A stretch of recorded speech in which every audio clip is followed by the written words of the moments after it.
Class 2020, an event organized by GeoWorks, Singapore Land Authority's Geospatial Industry Centre. So we are pleased to bring to you 2 weeks full of geospatial webinars spanning various industry tracks and international speakers. So today we are excited to introduce Mosstyn Howell from UbiPark to share more about creating sustainable and efficient city mobility with real-time data. So if you have any questions during the webinar, please leave them at the Q&A box, and then we will answer them at the end of the webinar. So without further ado, I'll pass the presentation to Mosstyn Howell. Thank you. Thank you very much. I'll just share my screen and get the presentation up.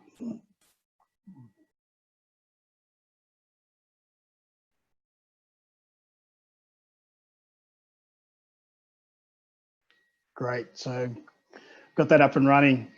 Well, thank you very much. It's great to be here this afternoon, and I really wish I was in Singapore. I'm in the most locked down city in the world, I think, which is Melbourne.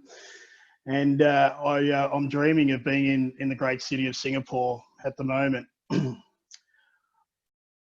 My name is Mosstyn Howell, and I am the CEO and founder of a parking technology company called UbiPark. And surely everyone's asking the same question: who invited the parking guy to a sustainable mobility discussion? Well, my aim over the next 20 minutes is to take you through where I see parking as a key factor in our sustainable mobility moving forward. I go to a number of these conferences around the world and we have lots of conversations with mobility people. And there's a couple of themes that come up in these locations at all time in these discussions. One is there's this dream of no cars in our cities, which would fix all our problems. And the other is that autonomous vehicles will just cruise around, picking us up from locations and dropping us at our destination, and then picking up the next person and cruising around and dropping them at their destination. Now, I think cruising around with autonomous vehicles cruising around with no one in them will actually cause a little bit of congestion. And if we get into these cars by ourselves, nothing will really change. I think autonomous vehicles will definitely provide an efficient use of our roads, and they'll definitely have a positive impact on our congestion, especially also being so much safer. They'll cause less accidents. So it will fix some of our congestion issues. However, what I believe is it's not the silver bullet that everyone tells me it is. So let's have a bit of a look at why the cause of so much of our congestion around the world. And one stat when I was researching for the presentation that's really stuck with me was over 87% of people working in Kuala Lumpur's central business district are commuting to work daily by themselves in a private vehicle. Over 87% of people in Kuala Lumpur are travelling to work daily by themselves in a private vehicle. That's an amazing stat to me, and I think this is where a lot of the work needs to go into creating sustainable mobility and reducing congestion in our cities. If we can take a fair percentage of these people out of their private vehicles and drive them into more sustainable transport methods, then we can have a real positive impact to traffic congestion. I want to concentrate on a couple of key mobility solutions that are out there that have sort of made claims to reducing traffic congestion. Ride sharing, and especially Uber in the early days, were targeting our cities by claiming that they would reduce traffic congestion. In fact, as late as last year, I heard a keynote from an Uber employee who claimed that they were still reducing traffic congestion in November last year.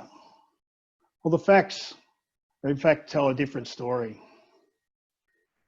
And if we take San Francisco as a bit of an example, both Uber and Lyft make up close to 14% of all vehicles on the roads in San Francisco. And this study here that was produced by The Verge shows that 60% obviously was an increased traffic congestion between the years of 2010 to 2016. At that same time period, they run computer simulation where they took ride sharing out of the equation, and the increase was only 22%. So 38% of that 60% is actually being caused by ride sharing. I would say that ride sharing is actually increasing congestion across our cities as we speak. One of the other areas that makes similar claims is the car sharing space. GoGet, Australia's #1 car sharing platform, claims that one GoGet car removes 10 private cars from our roads. Now, surely this has got to be a positive impact to congestion. Or if you actually look a little bit deeper and maybe ask a few different questions, maybe you get a different story. So if you start to look at how many trips maybe it reduces, if that total of those 10 private cars is taken off the road, does the one GoGet car actually make the same amount of trips? And also these car sharing spaces that have been taking on our city streets are taking up parking spaces that are where people are looking to get off the street in those locations. GoGet are using that for storage and obviously parking of that vehicle. But even when they're not actually in those spaces, our cars can't actually go into them. I would argue that car sharing is also causing traffic congestion around the world. Now, I'm not against ride sharing or car sharing. In fact, I'd say they have very important places to play in our sustainable mobility. But my thinking is accessibility and making it more cost effective to use a private vehicle will have a negative impact on our traffic congestion. Uber, Lyft, Grab, GoGet all claim cost savings from traditional car ownership, opening it up to additional demographic to actually use a private vehicle to do their travel that may have traditionally been done by public transport.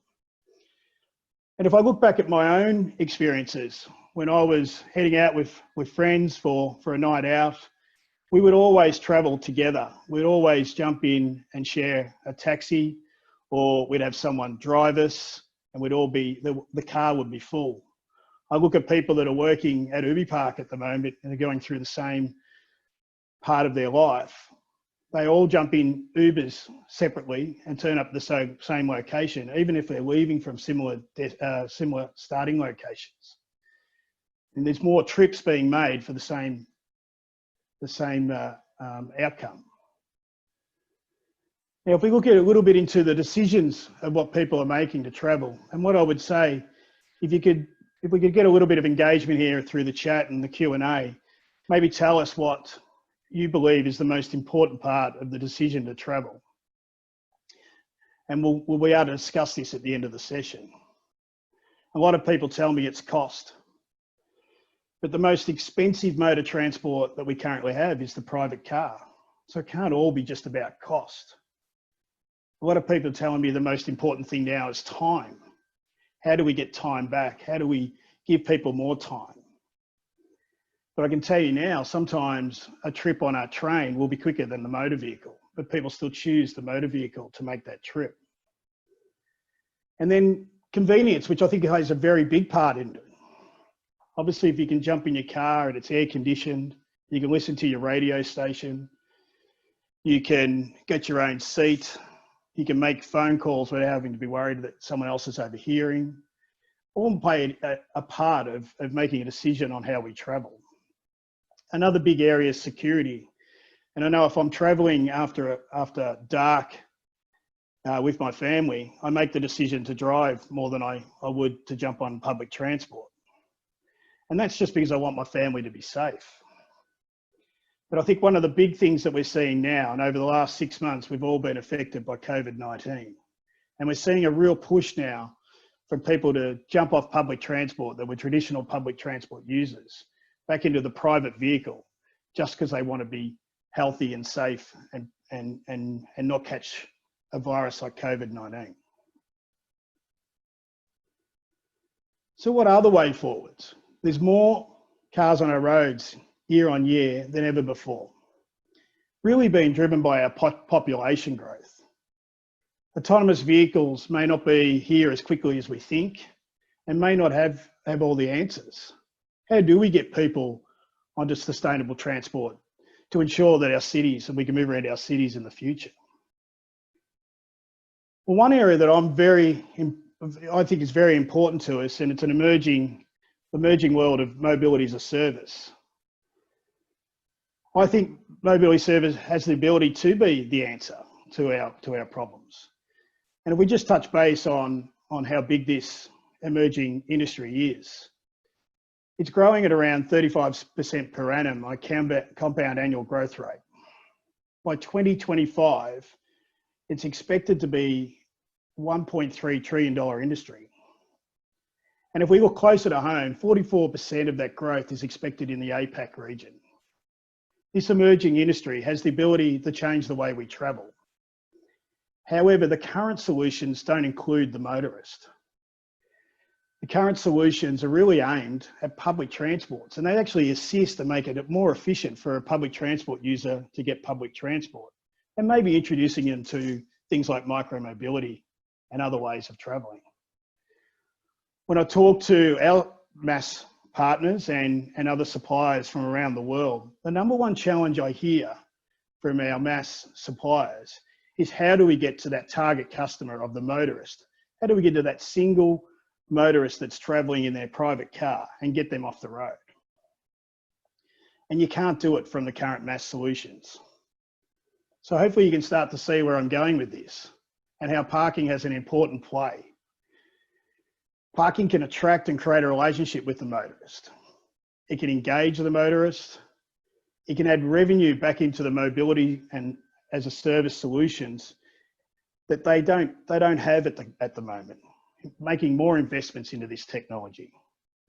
It can introduce the motorist to other modes of transport, and it can empower the motorist to make better decisions based on their requirements.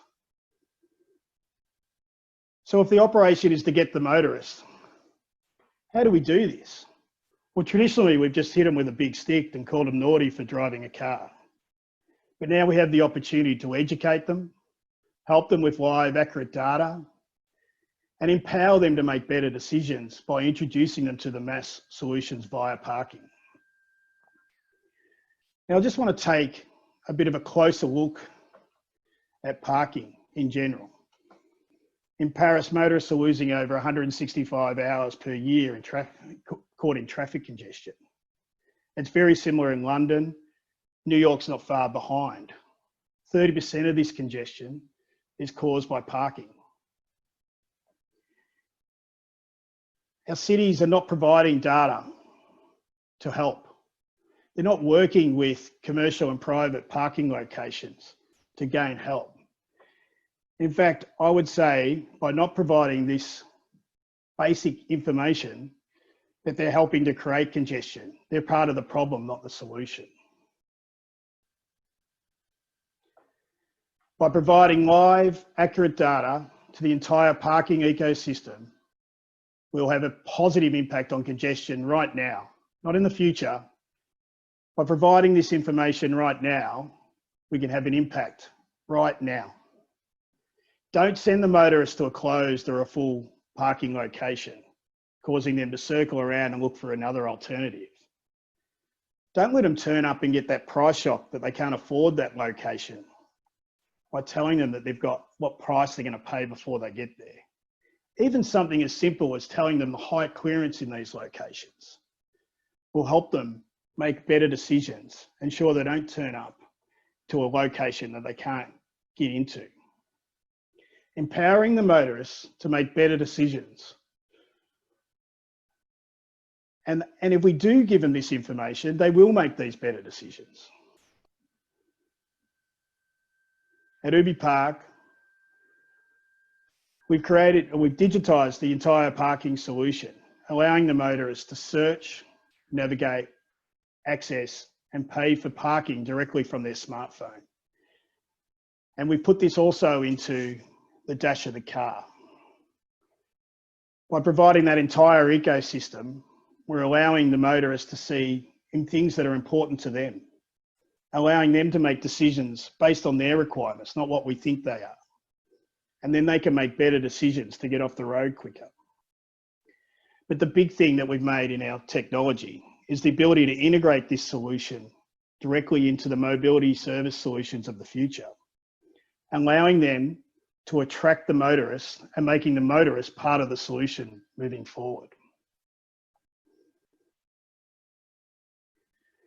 We're working closely with the City of Melbourne. They've got a great open data platform project in Melbourne where they're providing all the on-street vacancy data from the sensors in the street. So these sensors are normally put into their cities, are used for enforcement purposes because there's a payback period for them. But if you actually open this data up to the public and allow companies like UbiPark to take this data and provide it out to the motorist, you can have a positive impact to congestion straight away. We had record downloads and searches being created when we released this data 18 months ago. In fact, it's very, very close to crashing the system because we were caught out on how amazing people were taking the information that we were providing them. We were actually found on 3 TV programs nationally across Australia. We're in 14 local papers. And parking never gets any of this type of coverage, just by sharing this data. And now by sharing this data and putting that with the private parking information that we've got from the commercial locations, we're able to have this city work closer together on a proper smart city solution.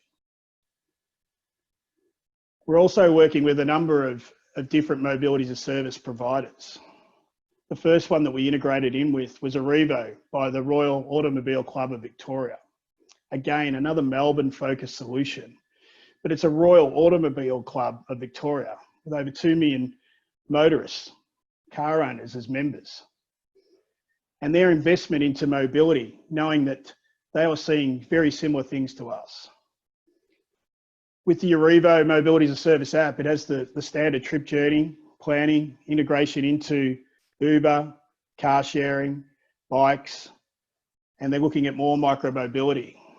But there was one thing missing. They couldn't attract the motorists onto this, so they could have a real positive impact to traffic congestion.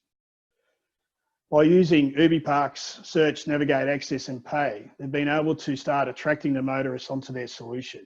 It's an improved experience and it's created a new revenue line out of a massive parking industry, which is over a $700 billion industry worldwide. So I'm hoping now that you can see why the parking guy is so interested in mobility. And I just want to finish up with leaving you a few key points out of the presentation today before we get into the question and answers. Car use, car ownership is not going away. We've got more and more cars on our road than ever before. Year on year, it keeps increasing. The motorist needs to be part of the solution. Don't ostracize the motorist. Let's bring them in, make them part of the solution, allow them to make better decisions by giving them the right information and introducing them to the new mobility solutions that we see, the new different modes of transport. And parking has the ability to attract that motorist into these mass solutions by giving them something that they can use and attracting them in and educating them on the new mobility solutions of the future. But the most important point I want to leave you with, we can make changes now to have a positive impact. We don't have to wait for the silver bullet or the autonomous vehicles to turn up. We can make an impact right now. I'd like to thank you for your time today and the opportunity to speak here. And I'm just going to open up the question and answer section and have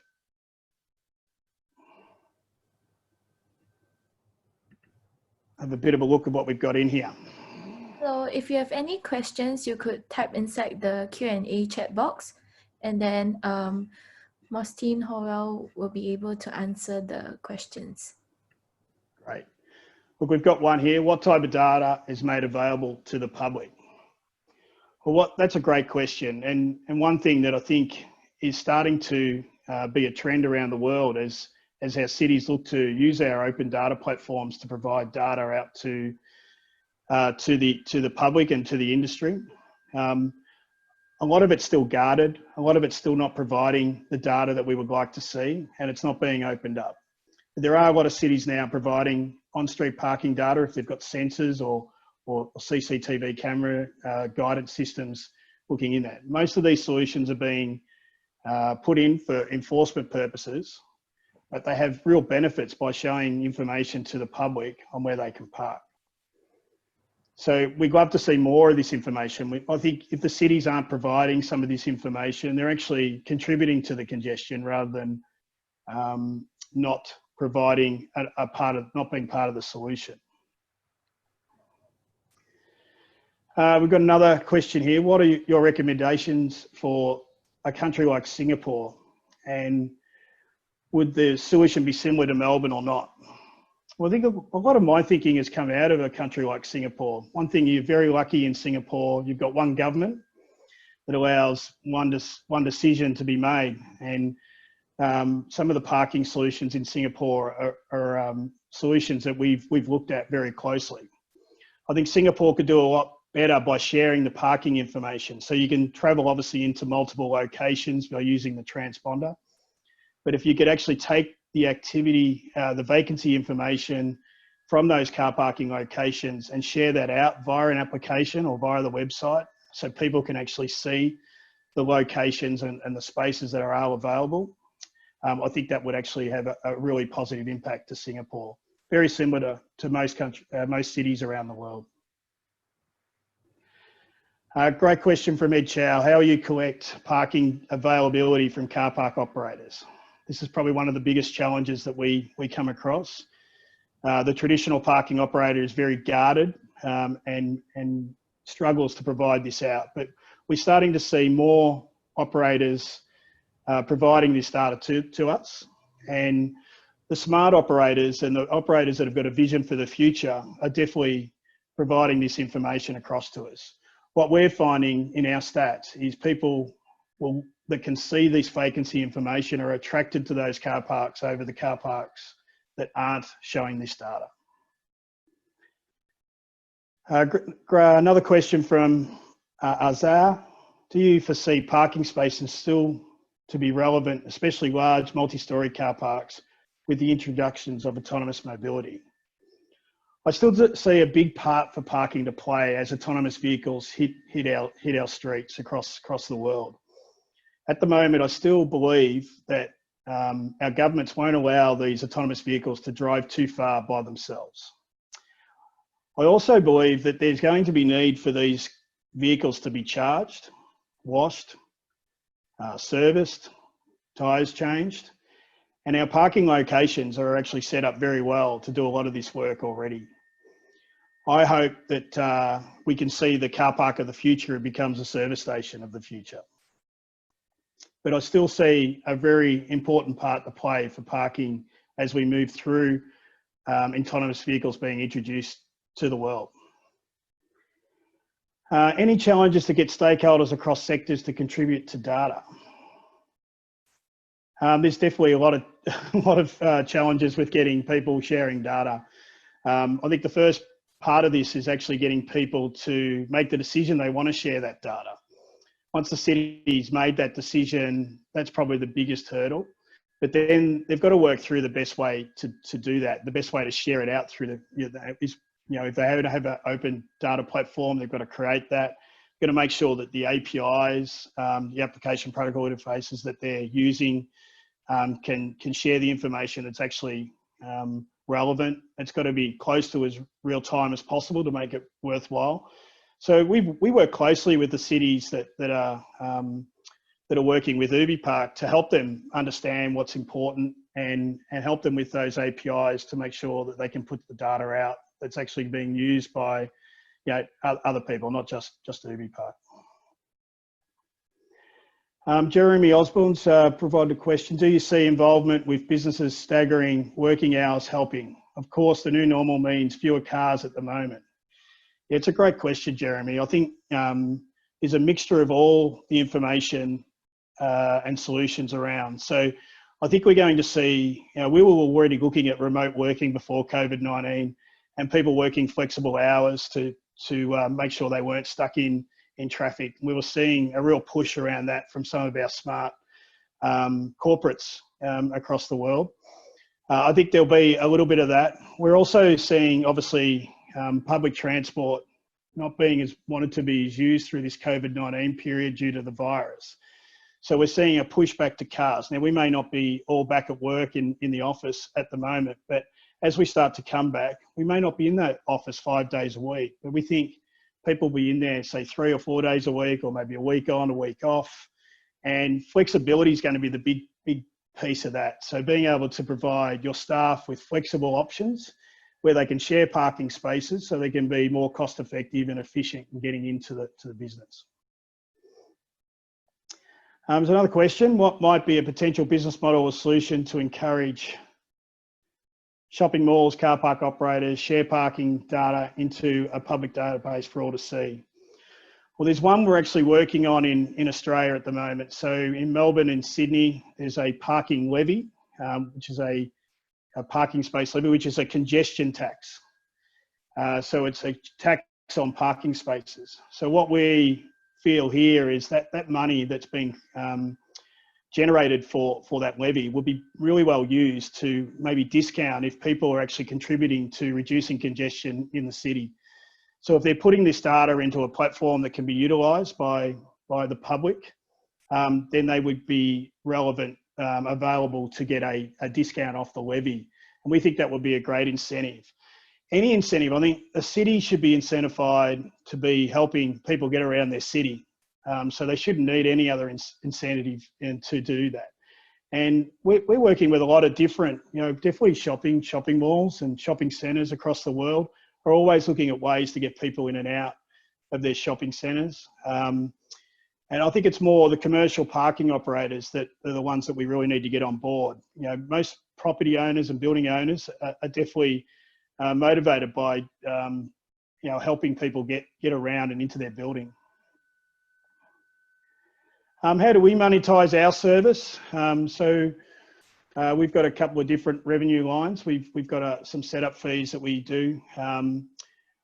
We pass this information out. If people are using our solution to pay for parking, we get a small, we monetize by taking a small clip of that ticket from the credit card clearing that we do.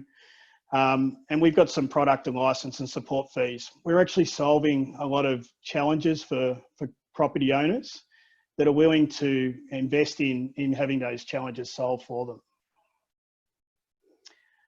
Can I name a few good examples of cities that have solved congestion entirely with data sharing? No, I can't name. I think San Francisco was probably the one that was on the right track, but they actually turned all their sensors off. So San Francisco invested very heavily early, going back probably 10 years now, into putting sensors into all the bays, parking on-street parking bays, and they were able to share that information out, and they proved a lot of great things. There's a lot of information online that you can see from what they were doing. They had government funding that was turned off after the 2-year trial period, and actually turned the sensors off and took them out. Okay, so I think we will have one last question before the webinar will end. So perhaps you just want to choose one more from the Q&A box. Yeah, let's have a quick look.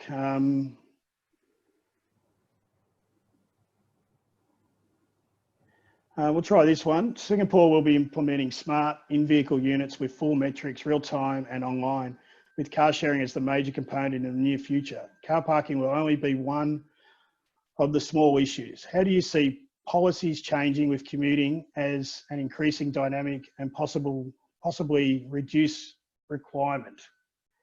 Actually, I probably haven't understood the question exactly. I'll have a bit of a crack at it. I think it's great that Singapore are implementing smart vehicle units. We're seeing OBD2 units going in around the world, making existing cars connected and smart. And there's lots of different services going into that. Car sharing is obviously a great will be great for that. I think the car sharing it's taken a little bit of a hit with COVID-19, with people not wanting to share things as much as they once were, and hopefully we can get through that over the coming years. So I think parking still has a small part to play in that solution by getting people in those car share cars into locations and off the road as quickly as possible. Okay, thank you everyone for all the engaging questions. So before we leave the webinar, just give me a while. Just so I can say one thing, if anyone's got any further questions, I'm more than happy to answer, and please look me up on LinkedIn or UbiPark.com. You can send an email to us at any time.